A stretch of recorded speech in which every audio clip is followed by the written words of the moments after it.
Okay, most of you are here because you're in some way interested in knowing what the transfer from instructor-led training to e-learning is all about and how it should be made and conducted.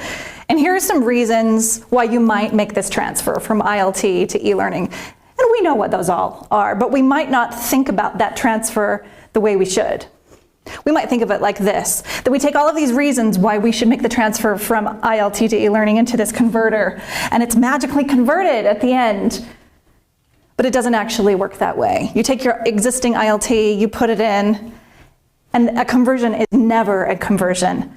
What it is it's either an evolution, when you're really paying attention to what your learner needs to make their best business impact and performance change, or if you're really into listening to the needs of the organization and making an impact on them, it could even be a revolution.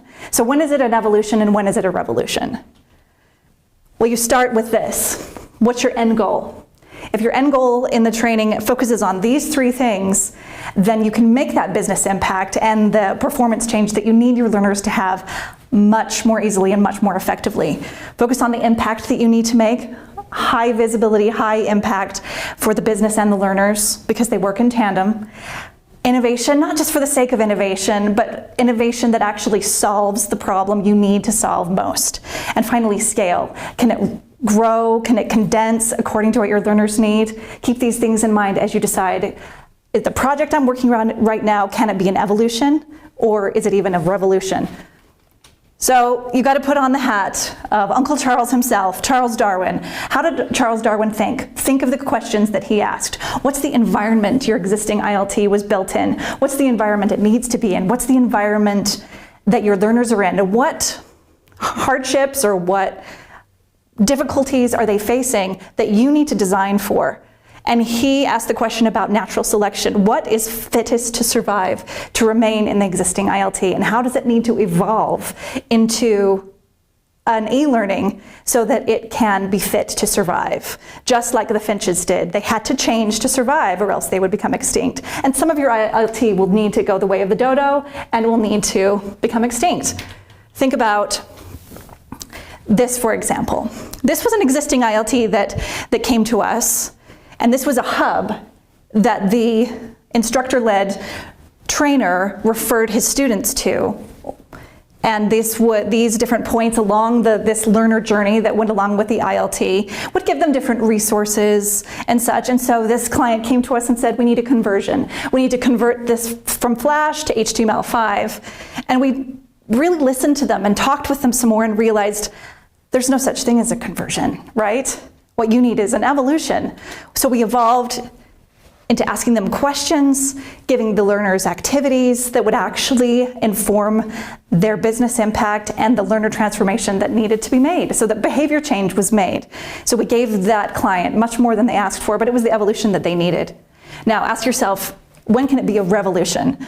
This is when your training plays a part in this larger organizational change that needs to be made. This means that you are going usually further than the client or your learner group expects you to go. Now, I don't expect that your revolution will ever be like this, but it could be more like one of these three types of revolution. This revolution meant that the learners are getting, this type of revolution meant that the learners are getting something they never knew they always wanted, right? This type of revolution with the printing press, it was something that we knew we always needed. Someone just needed to develop a way to do it. And this type of revolution is something that always existed, but we needed to bring it to the surface, understand it, give it a name, give it a definition, and give it a use. Think about the projects that you're working on or that you have worked on or that you're anticipating that you're working on. Is there a larger organizational change that can be made because of your powerful training? I believe there is.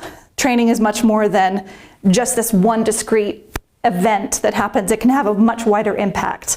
So your existing ILT could become the new e-learning and can affect the business, which we expect it to, but can also have a wider impact on the culture and the organization.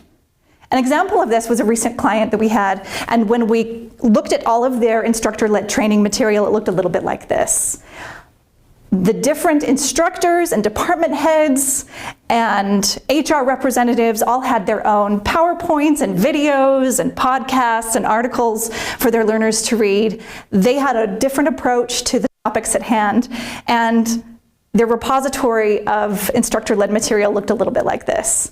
Hence, this is how the learners felt. I don't know which way to go, let alone make a change. And so we saw this as a larger organizational change that needed to be made. And so we took this state of the instructor-led training and we gave them something that had impact, that had innovation, and had scale. It could scale for the organization, the human resources component, middle management, and the team members, and give them an organized repository of information in their training, and something that followed along a learner path that they could really digest. But guess what? It was a revolution for this client.